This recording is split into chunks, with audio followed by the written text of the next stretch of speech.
let's talk then about how the CHL exodus to the NCAA continues. I mean, it was the most obvious move ever, but we still didn't know if it was going to happen. Porter Martone to Michigan State. God damn, they are going to be a wagon. I gotta pull it up again. I can't remember. Maybe it was Wheeler actually that tweeted out. Now that Porter Martone, I don't know if that announcement became official, if they actually got officially announced, whatever. But like, assuming it's legit, Friedman says it, yeah, that's official, right? Now this freshman class coming into Michigan State, or at least like first year play, whatever, however you want to fucking, this class of new players, whatever, includes Porter Martone. Yeah, there it is. Porter Martone, Caden Lindstrom, Riker Lee, Eric Nielsen, Anthony Romani, Austin Baker, Melvin Strahl, Matthew Leahy. That is legitimately outrageous. It's like, plus you are adding on to the players who are already there, such as our boy Charlie Stramel, Shane Van Saggy. Him and Charlie Stramel might actually murder someone. You still got the kid from Finland, goddamn Manisto, whatever. Maxime Sturback on the back end still there. Like Colin Ralph, I think I saw he's transferring from St. Cloud to Michigan State. Yeah, but their goaltending isn't very good, is it? Oh, wait a minute. Yeah, no, just kidding. But wait, there's more. Oh, wait, there's more. You still have Trey Augustine again, and you bring in Melvin Strahl, the Swedish kid who got drafted, I think, by Columbus a couple years ago. Like, holy fuck, this team is just insane. I agree with Mateo wholeheartedly here.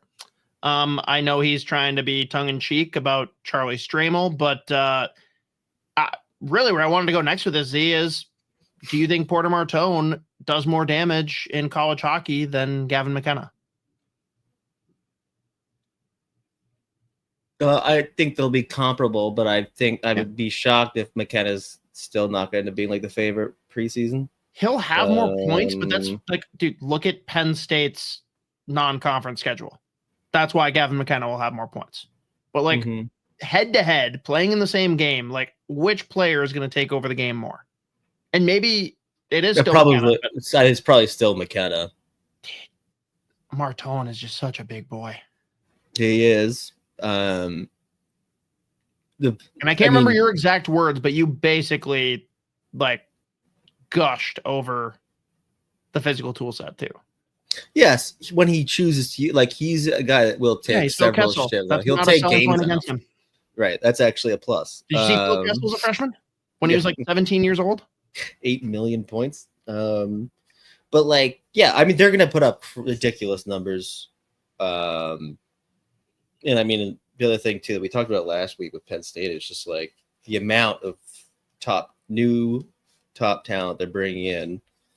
That being said, I still think Michigan State's like the guys they're bringing in like more spread out still, and like different kinds of players. Like again, even just bringing in like a kid like Melvin Strahl, just like back up for Augustine, bringing in someone like Anthony Romani from North Bay, bringing in like Eric Nielsen, who could do a little bit of everything and play up and down your lineup. Caden Lindstrom, like the health thing with him, like the fact that he's gonna be able to play again any role you need him to play, like he can do that. You got Riker, like you have a potential top line of like Charlie Stramel, Porter Martone, and Riker Lee. That's legitimately insane.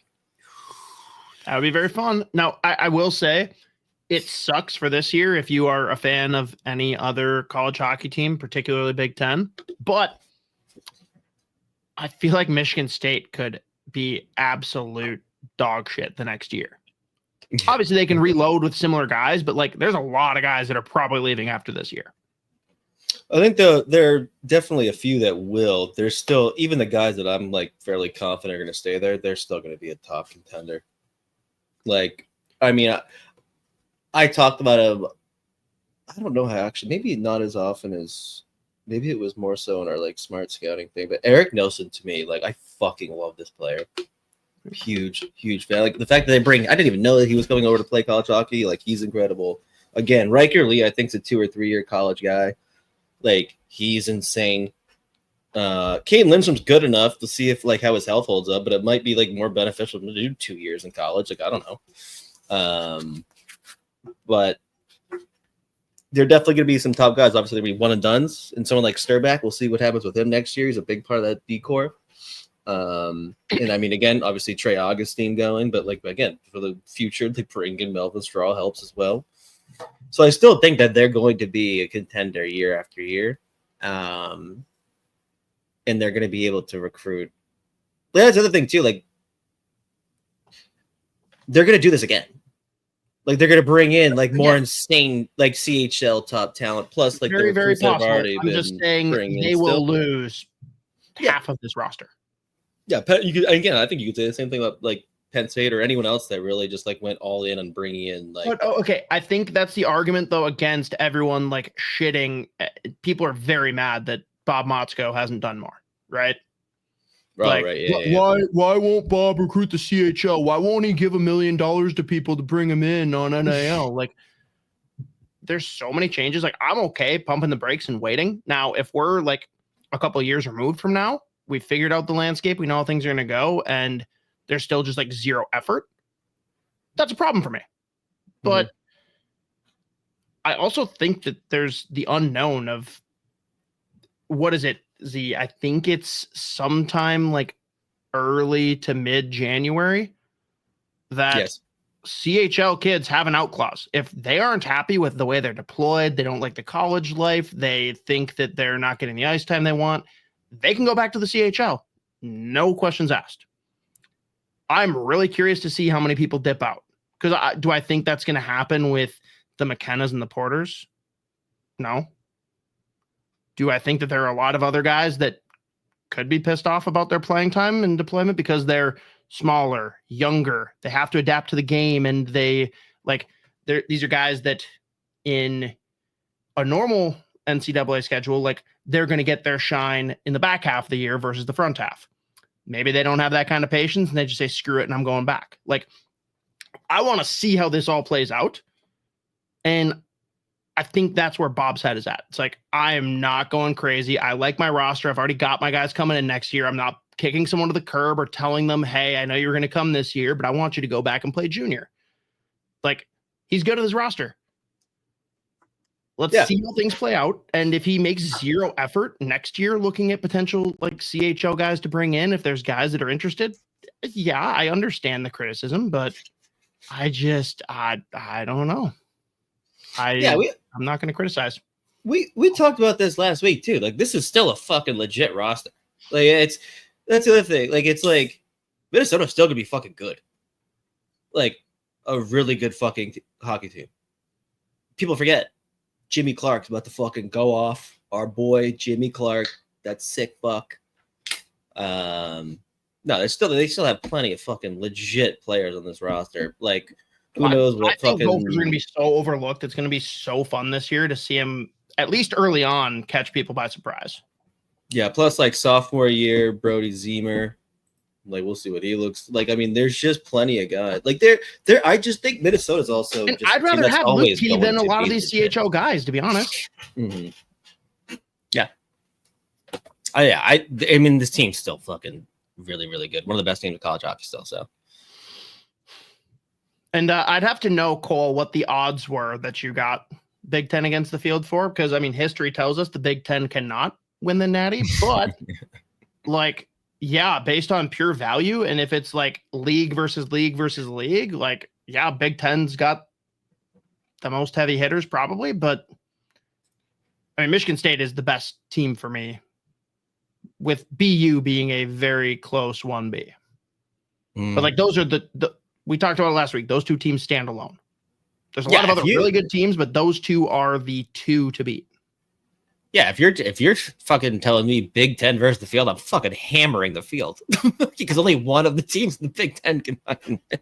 Like, that's the thing. It's like, it's either gonna be like one of the Michigan State, Penn State. They could all make the Frozen Four, or three of them could make it, and then UMass still wins it all. Fuck. Sacred Heart pulls off the greatest win of all time. Mateo, I think that's something we got to evaluate at Christmas or in the spring. Like, I'm curious to see how many teams overdid it and like brought in too many guys and did that. Like, the best class might be the people that just grabbed like 2 guys versus bringing in 5, you know? I'm curious to see it. I'm more curious from your angle, Z. Is there anyone else that we should be watching that could be a potential CHL grab for NCAA programs late? I feel like I saw someone mentioning, because I don't think anything came out. Kashawn Akers was another one that people were talking about. Was he thinking about going and playing college hockey? I think it was Cam Robinson. I think was mentioning like some of the top OHL guys that got drafted this year. In like in the first round, there were a couple guys that were unsure of if they're going back to CHL or if they're going to go play college hockey. Sim was one of those guys. Imagine him in college hockey, like just murdering people, dude. Let's get him and Rombach on a pairing together. I mean, it is. I'm upset that you said Rombach was. Or Motzko said Rombach was not coming. No, he said Maceo Phillips is not. Maceo Phillips is not. Yeah, that's so sad to me. I mean, we'll get it eventually, but like those two, you could see the depression in my face when he said that. He's like, "Well, actually, Maceo's doing junior for another year." I'm like, "What?" That was the bottom lip dude, liver just